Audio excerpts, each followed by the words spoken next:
안녕하세요. 수련탐구생활의 해강입니다. 오늘은 47-1화 풍수법은 어떻게 하나요 중에서 그 의미와 구조에 대해서 이야기를 해보도록 하겠습니다. 귀일법 수련을 통해서 극대하고 극미한 것까지 대우주의 모든 기운을 온몸으로 끌어올 수 있는 그런 힘이 생겼습니다. 이 힘을 바탕으로 중단전 옥당을 통해서 기운을 끌어서 천지대자연의 감정을 읽는 수련이 풍수법 수련입니다. 수련의 신법은 대상물의 감정의 기운을 중단전 옥당으로 끌어 감정을 알아본다입니다. 지금까지의 수련 중 운기 과정은 A 지점의 기운을 모으고 B 지점으로 유통시킨다는 그런 기본적인 관점이 있었습니다. 이것이 다양한 단계를 거치면서 그 모으는 위치의 변화, 운기의 방향, 또 운기의 범위 등을 다양하게 변화시키면서 기본적인 의식의 트레이닝이 진행되었습니다. 그것이 귀일법에서 온몸이라는 전체의 범위에서 성문으로 모으고 계속 모아 흘러 넘치는 것이 온몸으로 나아가 천지대자연을 품을 수 있도록 하였습니다. 그렇게 하여 상승 확장 발전된 의식과 마음의 힘으로 오직 하나의 장소인 중단전 옥당에 오롯이 의식을 두고 유지하면서 기운을 끌어 감정을 읽는 수련이 풍수법입니다. 수많은 의식과 마음의 산란함이 발생하여도 오직 중단전 옥당에 의식과 마음을 두고 유지하는 것은 무식 과정이었던 와식, 좌식, 대맥, 소주천, 온양 등에서 하단전 성문의 의식과 마음을 유지하여 호흡을 했던 것과 유사한 부분이 있습니다.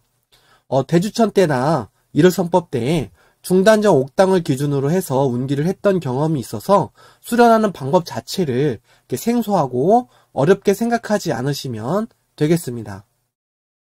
물론 그 단계 공부를 위한 과정이니 의식과 마음을 두고 유지한다는 게 쉽지 않겠지만 지나온 공부의 과정에서 현재의 공부에 도움이 되는 부분을 조금씩 더 심화하고 발전시켜 나간다는 그런 관점으로 접근을 하시면 될 것 같습니다.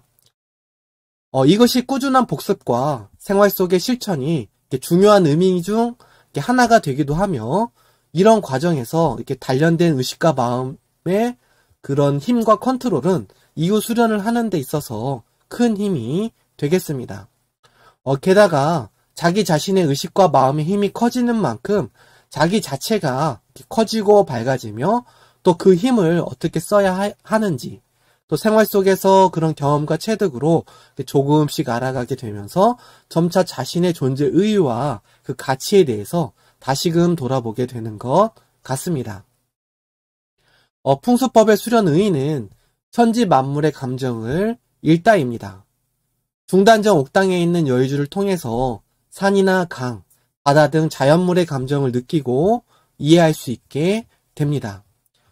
귀일법으로 천지 만물의 기운을 품을 수 있게 되는 만큼 천지 만물의 감정을 읽으며 천지 만물을 마음으로 이해하고 품을 수 있게 되었을 때 그 존재의 의식과 마음도 한 차원 더 하늘에 가까워지게 될 것입니다.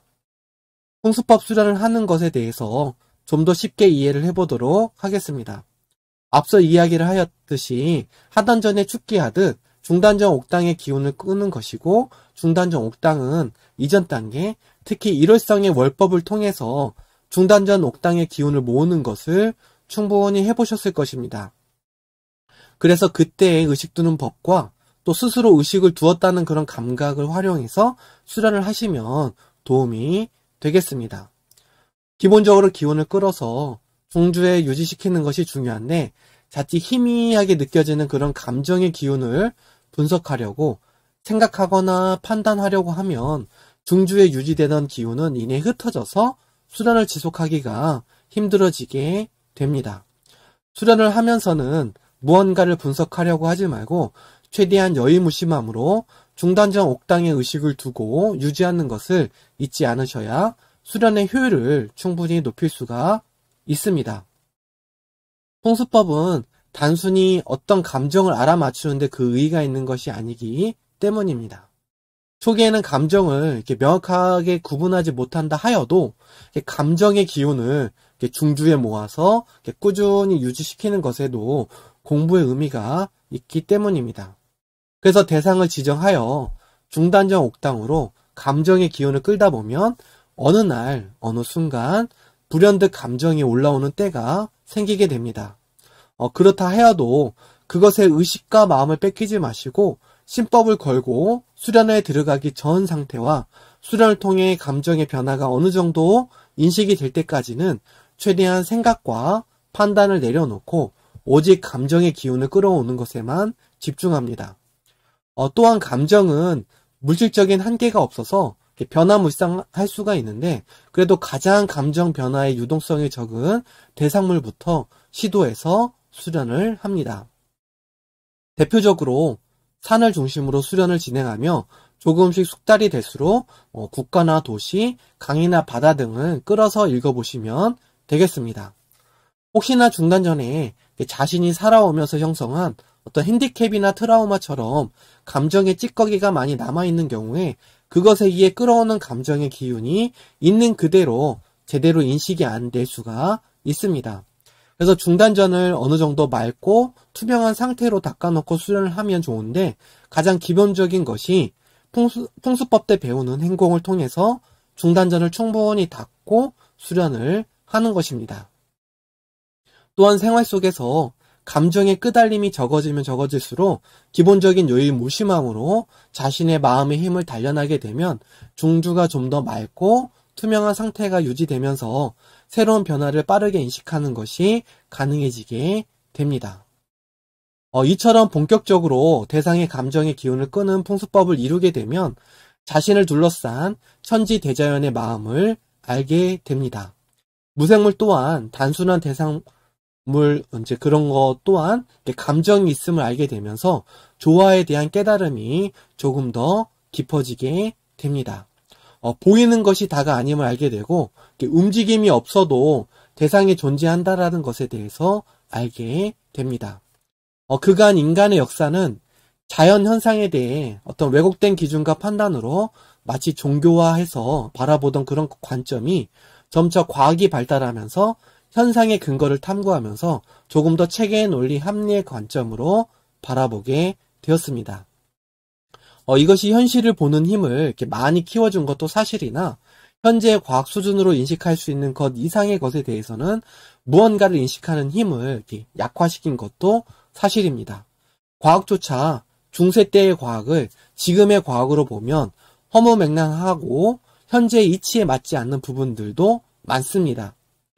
그러면 과학이 더욱 발전을 한다라는 관점에서 볼 때 100년, 200년 뒤에 초등학생이 이해할 수 있는 과학으로도 현재의 과학을 보면 마찬가지로 이해가 안 되고 또 어리석게 보이는 부분도 있을 수 있는 것입니다. 그래서 현재의 과학으로 인식하지 못한다 하여 외면하거나 또 배척하기보다는 스스로의 경험과 체득을 바탕으로라도 체계 논리 합리 관점으로 접근해서 인식해보는 그런 과정도 필요합니다. 자신이 겪지 못했다 해서 남에게도 없는 일이라든지 또는 남이 겪지 않았다고 해서 자신도 겪지 않는 일만 세상에 존재하는 것이 아닙니다. 어떤 경험과 체득을 했음에도 그것에 대해서 올바른 선택과 판단을 방해하는 것이 바로 고정관념과 선입견일 것입니다. 이런 고정관념과 선입견이 수련에 있어서 대상의 감정을 왜곡시키는 틀로 작용할 수가 있습니다. 경험했음에도 그것을 애써 부정하거나 또 외면하기보다 그것의 인과관계를 살펴서 체계 논리 합리로서 접근하는 것이 수련뿐만 아니라 삶에 있어서도 도움이 될 것입니다. 고정관념과 선입견의 영향을 최대한 덜 받으려면 수련자 스스로 심력과 내력으로 마음의 중도를 유지할 수 있어야 합니다. 이러한 힘은 요동치는 감정의 기운을 오직 중단전 옥당에 두고 유지하면서 그 힘을 조금씩 키워나갈 수 있을 것입니다. 맑은 심상과 마음의 중도를 유지할 수 있어야 대상의 감정을 맑은 거울에 비추듯이 읽어낼 수가 있습니다. 삶이라는 또는 또 수련 속에서 고정관념과 선입견으로 이것은 이러이러할 것이다 라는 틀을 정해놓고 바라보거나 또 행하려고 하다 보면 그것에 있는 그대로의 모습을 보기가 어렵습니다. 이것은 빨간색 안경으로 파란 하늘을 있는 그대로 보기 어려운 것과 유사할 것입니다. 이러한 풍수법 수련을 통해서 수련자 또한 좀 더 고정관념과 선입견을 내려놓고 또 새로운 세상을 경험하며 이런 수련의 과정 속에서 트레이닝 되는 그런 의식과 마음의 힘을 통해서 자신의 빛 또한 한층 더 고차원으로 상승할 수가 있게 될 것입니다. 자신을 알게 되는 만큼 주변도 알게 되고 또 주변을 아는 만큼 세상도 또 우주도 자신의 기운의 힘이 또 커지는 만큼 알아가게 되는 것이 수련의 이치가 아닐까 합니다. 그렇게 수도자의 마음이 하늘의 마음으로 커져갈 수 있기를 응원하며 오늘은 이상으로 마무리를 하겠습니다. 감사합니다.